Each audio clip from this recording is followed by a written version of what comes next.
నాతో మాట్లాడాలి అని నీకు ఎందుకు అనిపించింది?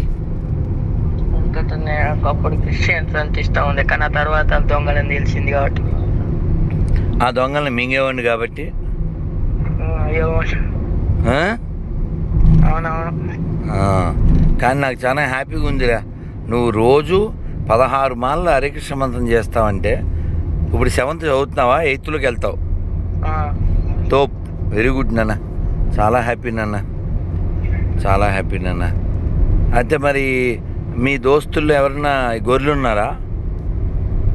ఒక గొర్రె ఉన్నాడు కానీ ఆయన పట్టించుకొని. వాడితో మంత్రం చెప్పించు, వాడిని వెనక్కి తీసుకురా. అదోయిందా? తెలంగాణలో కలగుత్తి, గరిసిగుత్తి. అదోయిందా? రాయలసీమలో పుట్టపర్తి, కోనసీమలో అనపర్తి, మహబూబ్నగర్ జిల్లాలో వనపర్తి.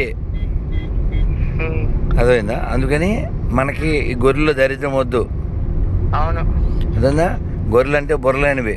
వాడు ఒక్కసారి మతం మారాడంటే వాడు దేశద్రోహి అయిపోతాడు. వాడి దేశం పట్ల ప్రేమ ఉండదు, దేశాన్ని ముక్కలు చేయాలని కోరుకుంటాడు. కాబట్టి బైబిల్ ఎంత ప్రమాదం వాడికి ఎక్స్ప్లెయిన్ చేయాలి. మీరు ఒకసారి వాడారు కదా, Jaipal father James father Jackson, Jackson father Jepson, Jepson father Jaipal.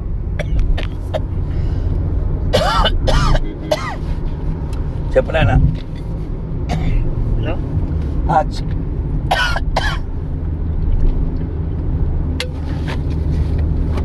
ప్రవచనం ఉంటుంది ఎల్లుండి.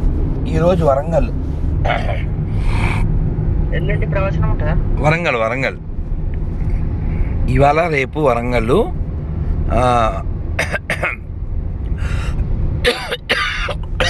జగిత్యాలు ఉంటుందా మీరు వచ్చినప్పుడు? జగిత్యాల కాదు, ఎక్కడో దగ్గరలో.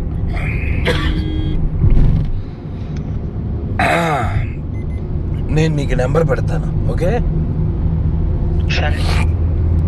జై శ్రీరామ్ నాన్న. జై శ్రీరామ్. హరే కృష్ణ, హరే కృష్ణ, హరే కృష్ణ.